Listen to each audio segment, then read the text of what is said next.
আমি প্রতি বছর এই কোরবানির আগে দিয়ে এরকম একটা মসলা তৈরি করি। দেখা যায় ১ বছর পুরো নিমেষে চলে যেত। এবার আবার একটু তাড়াতাড়ি শেষ হয়ে গেছে, তো ভাবলাম যে একটু বেশি করে নেই। তাহলে কোরবান পর্যন্ত চলে যাবে। দেখা যায় এই মসলাটা দিয়ে গরুর মাংস দিয়ে রান্না করলে আমার কাছে ভাল লাগে। কোরবানির জন্য না, দেখা যায় আমি প্রতি বছরই করে রাখি আরকি। যখন মানে শেষ হয়ে যায় তখন আবার নিয়ে আসি।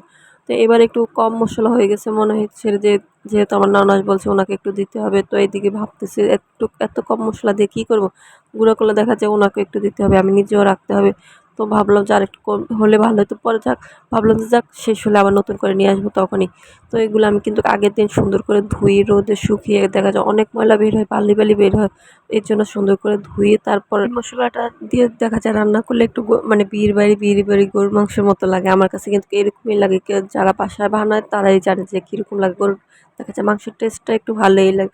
তো যাক, এখানে কিন্তু ২-৩ দিনের ভিডিও অ্যাডজাস্ট করে এখানে আমি চিংড়ি মাছটা ভুনা করতেছি। আর ইদানিং দেখতেছি রাইসা মারিয়াম চিংড়ি মাছ অনেক পছন্দ করতেছে। আমার কাছেও কিন্তু আগের থেকেই ভাল লাগে, কিন্তু রাইসা মারিয়াম ইদানিং নতুন করে আবার দেখা যায় একটু ভেজে দিলে বা এভাবে সুন্দর করে একটু ঝাল কম দিয়ে ভুনা করলে পছন্দ করে আরকি। তো যাক, ওইদিন ভাবলাম যে কি রান্না করব? দেখা যায় সকালবেলা হলে মহিলাদের একটাই চিন্তা যে কি রান্না করব এটাই।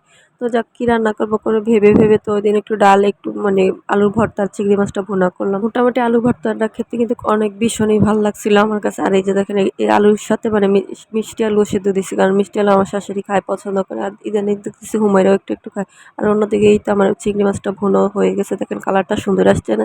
ভিডিওতে কিরকম দেখা যাচ্ছে জানি না, কিন্তু আমার খেতে যে এত মজা হইছে, তো কিন্তু ভীষণই ভাল লাগছিল। আর রাইসও তো দেখা যায় বলছিলাম অনেক ভালো হইছে। আর খেতেও কিন্তু ভিডিওতে কালারটা যতটা সুন্দর আছে, বাস্তবে কিন্তু তার চেয়েও বেশি। আর এই তো দেখেন, আমি এদিক দিয়ে ওদের জন্য রাইসাটা আর হুমায়রার জন্য একটু আলু মানে গোল করে রেখে দিয়েছি, যেহেতু ওরা ঝাল খেতে পারবেন। তো এই যে মরিচটা আমি মেখে নিয়েছি, কারণ আমি আলুটা বাগার দিব। তো দেখা যায় বাগারের সাথে মরিচটা সুন্দর করে মানে করা যাবে না। তো আলুর সাথে মরিচটা সুন্দর করে মেখে তারপর মানে চুলার উপর তেলের ভিতরে দিয়ে সুন্দর করে নেড়ে ছেড়ে নেব।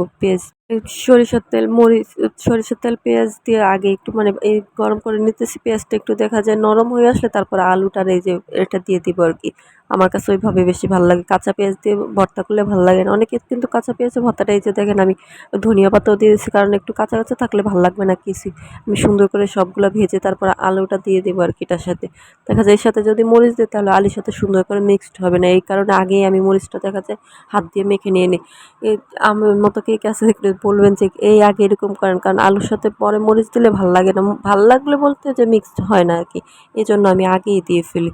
তো এই এইভাবে আলু ভর্তা করলে কিন্তু খেতে অনেক ভীষণই মজা লাগে। আমার কাছেও কিন্তু ভীষণ ভাল লাগে। আমার রাইসও পছন্দ করে বলতে একটু ঝাল দেখে রাইসও আলু ভর্তা খেতে পারে না। তো ওদের জন্য ওই যে আলুটা আগেই রেখে দেয়।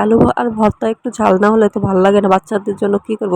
তো যাক, এই তো দেখেন, এই যে আমরা দুপুরে খেতে বসছি ডাল, আর এই যে ডালটা কিন্তু ডালের সাথে কিন্তু আমি টমেটো দিয়েছি, আম দিতে ভুলে গেছিলাম। আর আলু ভর্তা দেখেন প্রায় শেষের দিকে, অল্প একটু আছে। চিংড়ি মাছটাও প্রায় শেষের দিকে, দেখছেন অলরেডি সবই টুকটাক আমরা খেয়ে ফেলছি। দুপুরে খাওয়া শেষ, এখন উঠায় রাখবো, তখন মনে হচ্ছে যে ভিডিওটা করা হয়নি, জন্য লাস্টে দিয়ে ভিডিওটা করা আর কি, খাওয়া শেষ।